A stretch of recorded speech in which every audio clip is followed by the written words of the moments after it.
Welcome to the June 2016 podcast from the Journal of Bone and Joint Surgery.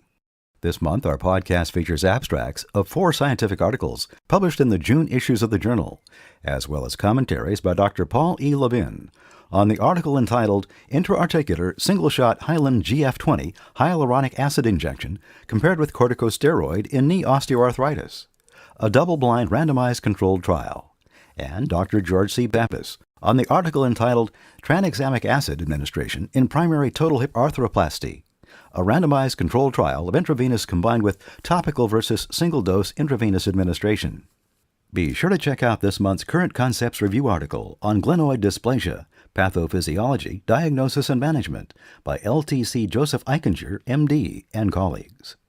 The authors note that subtle forms of glenoid dysplasia may be more common than previously thought, and likely predispose some patients to symptomatic posterior shoulder instability. Severe glenoid dysplasia is a rare condition with characteristic radiographic findings in the posterior-inferior aspect of the glenoid that often remain asymptomatic. The authors describe the spectrum of developmental anatomy, classification, radiographic findings, and treatment strategies for glenoid dysplasia involving symptomatic posterior instability. In this issue, JBJS.org presents a new image quiz, a 56-year-old man with worsening neck pain. Be sure to visit us online to access these features, as well as the full text of the scientific articles you are about to discover in the following podcast. Next, you'll hear the first abstract of 4 that are being presented in this podcast. This abstract is from the article entitled Intra-Articular Single-Shot Hyalin GF20 Hyaluronic Acid Injection Compared with Corticosteroid in Knee Osteoarthritis, a double-blind randomized controlled trial by Dr. Natapol Tamashot and Associates. Investigation performed at the Orthopedic Outpatient Unit, Thammasat University Hospital, Klong Luang, Pathum Thani, Thailand. The treatment of knee osteoarthritis with hyaluronic acid or corticosteroid injection has been widely used. The purpose of this study was to compare the efficacy of hyaluronic acid, Hyalin GF20, with triamcinolone acetonoid as a single intra-articular injection for knee osteoarthritis. This study was a prospective randomized double-blind clinical trial. Participants with symptomatic knee osteoarthritis were recruited. They were randomized to receive a single-shot intra-articular injection of either 6 milliliters of Hyalin GF20 or 6 milliliters of a solution comprising 1 milliliter of 40 milligram triamcinolone acetonoid and 5 milliliters of 1% lidocaine with epinephrine. The primary outcomes were knee pain severity, knee function, and range of motion at 6 months. 99 patients were assessed before injection and underwent a 6-month follow-up. Patients and evaluators were blinded. Multi-level regression models were used to estimate differences between the groups. At the 6-month follow-up, compared with patients who took Hyalin GF20, patients who took triamcinolone acetonoid had similar improvement in knee pain, knee function, and range of motion. The difference in mean outcome scores between groups was, with regard to knee pain, a visual analog scale VAS score of 3 points. With regard to knee function, a modified Western Ontario and McMaster University's Osteoarthritis Index WOMAC score of 0 points. And, with regard to range of motion, flexion of -1 degree and extension of 0 degree. However, patients who took triamcinolone acetonoid had better pain improvement from 24 hours until 1 week after injection.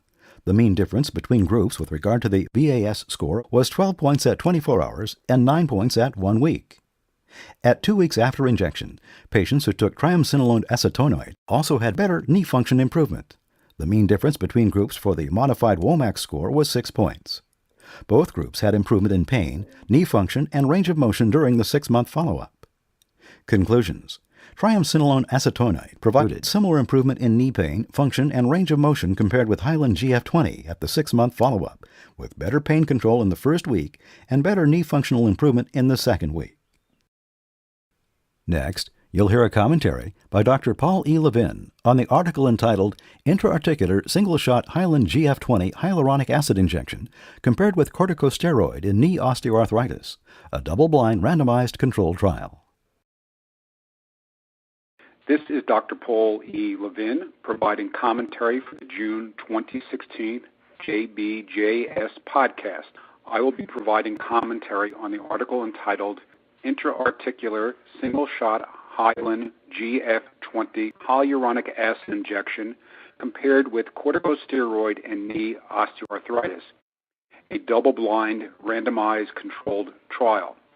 The title of my commentary is Utilizing Healthcare Resources Wisely, Understanding the Efficacy of Our Interventions. Healthcare costs in the United States continue to grow unabated despite a variety of strategies to control costs. Sadly, despite the largest per capita expenditure on healthcare among the member states of the Organization of Economic Cooperation and Development, the United States lags far behind many other countries of the Organization of Economic Cooperation and Development in quality and outcome measurements. Caring for individuals with musculoskeletal conditions contributes to a substantial portion of our healthcare expenses. A recent assessment of direct and indirect costs of musculoskeletal care estimated an annual cost of $213 billion and 5.73% of our gross domestic product, with an overall combined societal cost of $874 billion. Our aging population, orthopedic innovation, and discovery all contribute to these costs. Many of these innovations have led to dramatic improvement in the orthopedic surgeon's ability to deliver successful musculoskeletal care and an actual savings of healthcare and societal costs. Appropriate utilization of new technology lowers overall costs by allowing our patients to continue to work and remain active, and to prevent the development of comorbid conditions associated with inactivity. Unfortunately, some of our new discoveries, which were rapidly embraced and introduced into our armamentarium of patient care, were more expensive but no more effective than a prior treatment. If we orthopedic surgeons aspire to remain leaders in musculoskeletal healthcare innovation and to have the necessary resources to care for our patients, we need to play a leading role in controlling costs. Identifying the clinical indications for the use of new technologies and delaying their release pending the completion of well-designed clinical studies will prevent the wasteful utilization of healthcare resources. In this article, Tamachote reports on a prospective, double-blind clinical trial comparing the outcomes after a single injection of hyaluronic acid with those after a single injection of triamcinolone with 1% lidocaine and epinephrine in the treatment of osteoarthritis of the knee.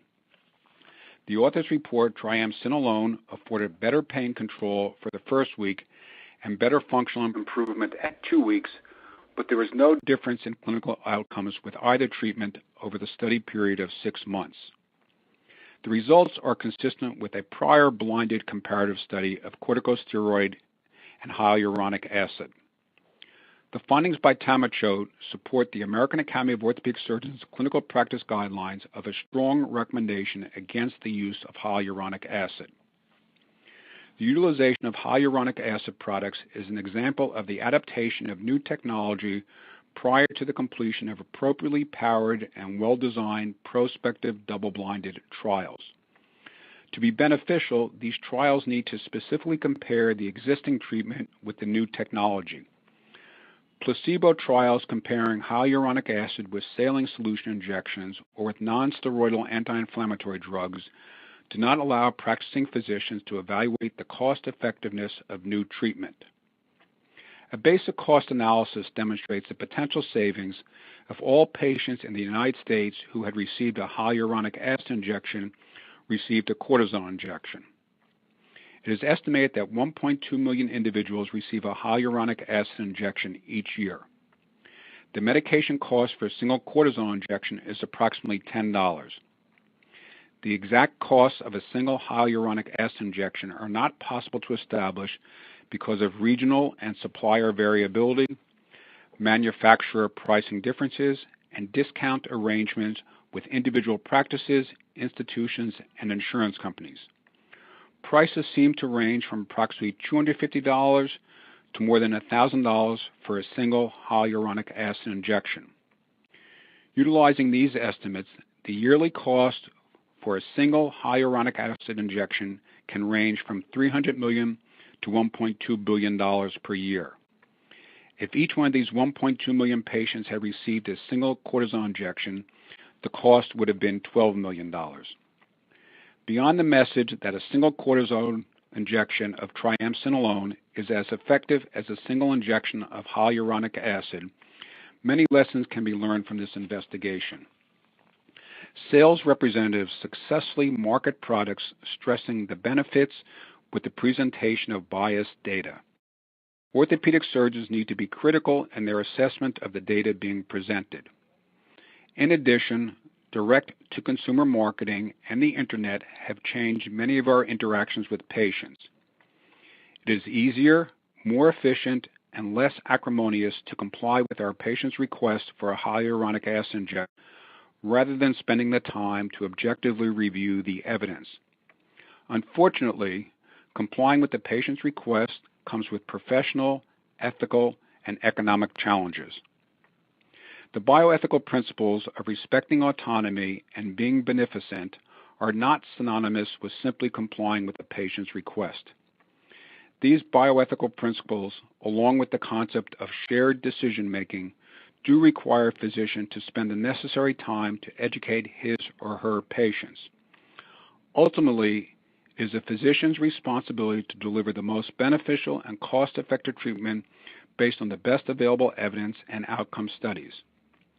The bioethical principle of non-maleficence, primum non nocere, do no harm, is a directive to ensure that our interventions are not harmful. Treating patients with hyaluronic acid injections creates a perceived need for a treatment not supported by the evidence. Ultimately, the patients may incur substantial out-of-pocket expenses or may avoid seeking alternative treatments when their insurance provider declines to approve a hyaluronic acid injection. Physicians also need to be stewards in the utilization of healthcare resources. The inappropriate use of healthcare technology and innovation unnecessarily contributes to rising healthcare costs and insurance premiums and is inconsistent with the principles of non-maleficence and distributive justice. We would need to move beyond the refrain that insurance, quote, pays for it, close quote, to the reality that we all pay for it. This investigation also emphasizes the responsibility of orthopedic surgeons to be more critical of new technology. Innovative surgical techniques, implants, medications, and orthotics are regularly introduced and heavily marketed. When we assess these new products, it is important to understand if it is truly revolutionary or simply a variation of an existing treatment. What is the cost of the new product? Are my recommendations consistent with the scientific evidence and available outcome studies? Do my personal experience and clinical impression trump well-designed, blinded, prospective studies? Regrettably, for those of us who have been practicing for many years, we have seen many procedures, implants, and other treatments come and go, often with substantial complications for the patient and worsening of functional outcomes. Finally, this is a call for all of us in the orthopedic community to actively participate in critically analyzing existing treatments and identifying what treatments are beneficial to our patients. Prospective, randomized, double-blinded clinical studies, such as that performed by Tamachote, remain the ideal study design. Irrespective of our practice setting, everyone can contribute to this effort by participating in multi-center studies. The more effective that the orthopedic community is, remaining at the forefront of musculoskeletal care and in identifying effective treatments that improve function and quality of lives, the better we will be able to care for our patients. In addition, outcome studies that demonstrate the effectiveness of a treatment through an analysis of quality-adjusted life years and value will lead to a true win-win. Our patients will benefit from our management, and we will save precious healthcare dollars. Next, you'll hear the second abstract of 4 that are being presented in this podcast. This abstract is from the article entitled Safety of Osseointegrated Implants for Transfemoral Amputees, a 2-center prospective cohort study by Mujed Almuderis and Associates. Investigation performed at Northwest Private Hospital, Sydney, Australia, and the Department of Surgery, Radboud University Medical Center, Nijmegen, the Netherlands. Osseointegrated implants are an alternative for prosthetic attachment for individuals unable to wear a socket following an amputation. The concept of an integrated metal implant communicating with the external environment raises substantial concern about the risk of ascending infection. The authors report on the safety of press-fit osseointegrated implants currently used in Australia and the Netherlands. The authors prospectively recorded all adverse events in all patients with transfemoral amputation who were managed with an osseointegration implant system between 2009 and 2013 at 2 centers. The procedure was performed in 2 stages. A customized porous-coated implant was placed in the first stage, and a stoma was created in the second. Adverse events were categorized according to type and severity. Infections were classified according to 4 grades of severity based on clinical and radiographic findings. 1. Low-grade soft tissue infection. 2. High-grade soft tissue infection. 3. Bone infection. And 4. Septic implant failure. 86 patients, 25 to 81 years of age, were included in the study and followed for a median of 34 months. 31 patients had an uneventful course with no complications. 29 developed infection, and 26 did not develop infection, but had 1 or more of other complications requiring intervention, including stoma hypergranulation, soft tissue redundancy, proximal femoral fracture, inadequate osseointegration leading to implant replacement, implant breakage, and breakage of the pin used as a fail-safe mechanism. 25. Conclusions. Mild infection and irritation of the soft tissue in the skin penetration area are common in transfemoral amputees who have had an osseointegrated implant. These complications were successfully managed with simple measures. Severe infections resulting in septic implant loosening are rare. Next, you'll hear the third abstract of 4 that are being presented in this podcast. This abstract is from the article entitled Tranexamic Acid Administration in Primary Total Hip Arthroplasty, a randomized controlled trial of intravenous combined with topical versus single-dose intravenous administration by Dr. Zheng Yi and Associates. Investigation performed at the Department of Orthopedic Surgery, West China Hospital, West China Medical School, Sichuan University, Chengdu, Sichuan Province, People's Republic of China. The use of tranexamic acid, TXA, in primary total hip arthroplasty is well documented. However, considering the potential side effects, including deep vein thrombosis and pulmonary embolism, the ideal method of providing TXA to patients undergoing total hip arthroplasty remains controversial.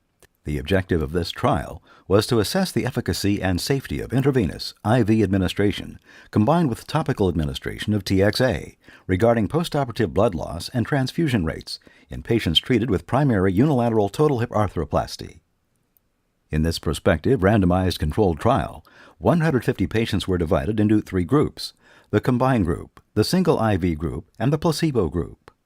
The primary outcomes included blood loss variables and transfusion values. The secondary outcomes included the length of the hospital stay, range of hip motion, Harris hip score, and prevalences of deep vein thrombosis and pulmonary embolism. The total blood loss in the combined group was significantly reduced, p less than 0.05, in comparison with that in the single IV group and placebo group. The combined group also had fewer transfusions in comparison with the single IV and placebo groups. There was no difference among the 3 groups with regard to the rates of deep vein thrombosis or pulmonary embolism. Conclusions. Intravenous combined with topical administration of TXA in patients undergoing a primary unilateral total hip arthroplasty significantly reduced postoperative bleeding and the transfusion rate. Studies with more patients and longer follow-up are needed to confirm whether this promising combined strategy is safe with regard to thromboembolic complications. Next, you'll hear a commentary by Dr. George C. Pappas on the article entitled Tranexamic Acid Administration in Primary Total Hip Arthroplasty, a randomized controlled trial of intravenous combined with topical versus single-dose intravenous administration. This is Dr. George C. Pappas providing commentary for the June 2016 JBJS podcast.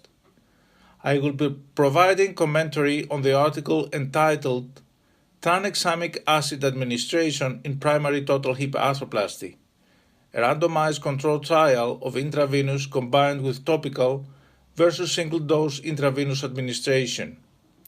The title of my commentary is Controversy in Tranexamic Acid Administration Route Continues.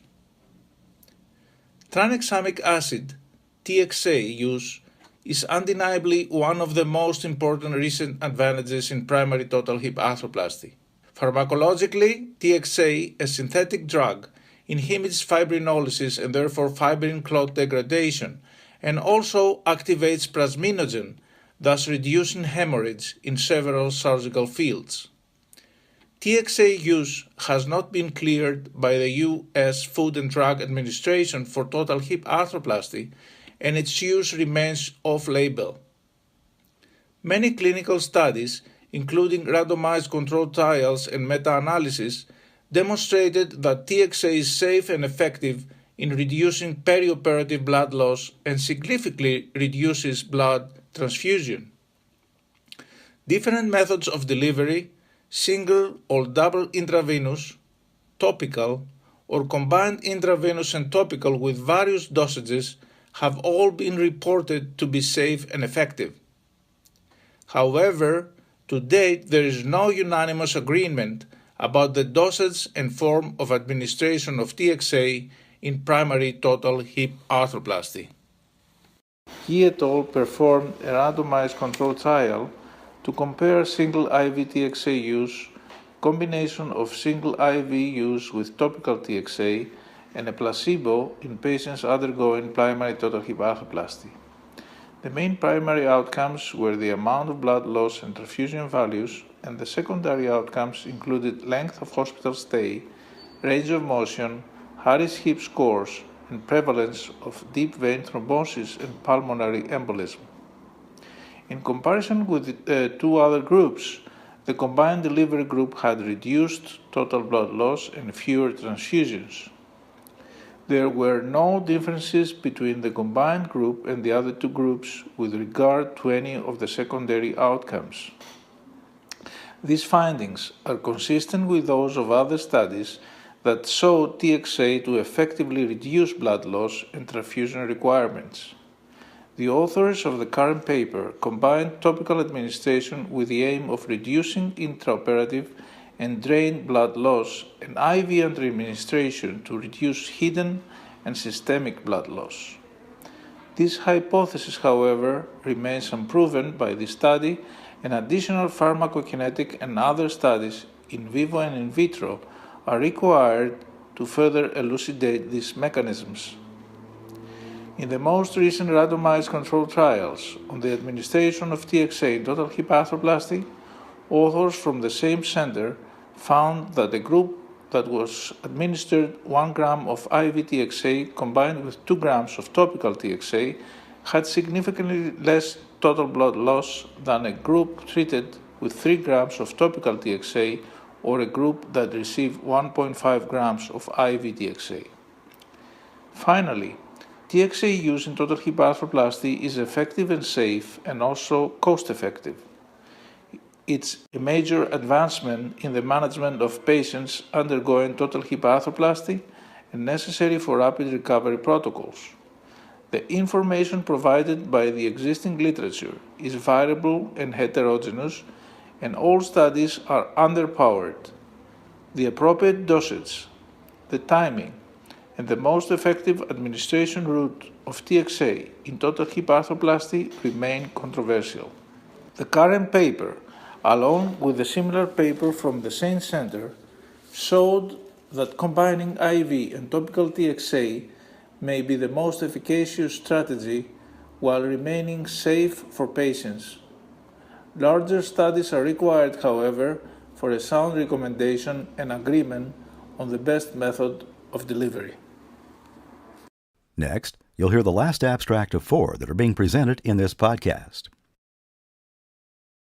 This abstract is from the article entitled The Alpha-Defensin Immunoassay and Leukocyte Esterase Colorimetric Strip Test for the Diagnosis of Periprosthetic Infection, a systematic review and meta-analysis by Dr. M.C. Wyatt and Associates.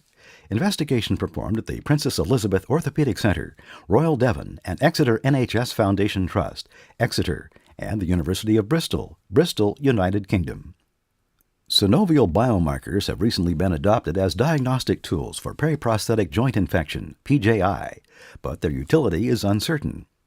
The purpose of this systematic review and meta-analysis was to synthesize the evidence on the accuracy of the alpha-defensin immunoassay and leukocyte esterase colorimetric strip test for the diagnosis of PJI compared with the Musculoskeletal Infection Society diagnostic criteria.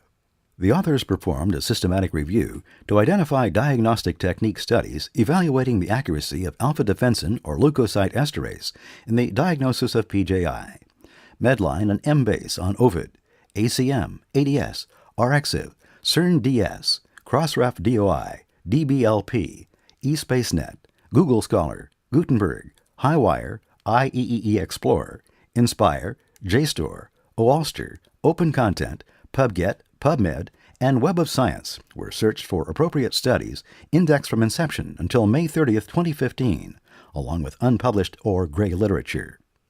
The classification of studies and data extraction were performed independently by 2 reviewers. Data extraction permitted meta-analysis of sensitivity and specificity with construction of receiver operating characteristic curves for each test.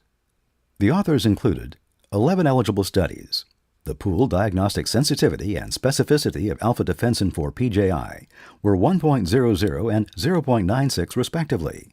The area under the curve, AUC for alpha-defensin and PJI, was 0.99.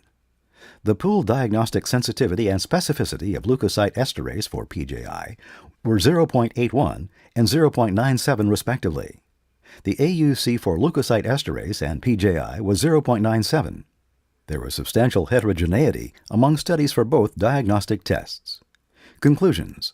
The diagnostic accuracy for PJI was high for both tests. Given the limited number of studies and the large cost difference between the tests, more independent research on these tests is warranted. Thank you for listening to this JBJS podcast. Please visit www.jbjs.org for commentary and perspective on many of the articles presented in this podcast, and for more content of interest.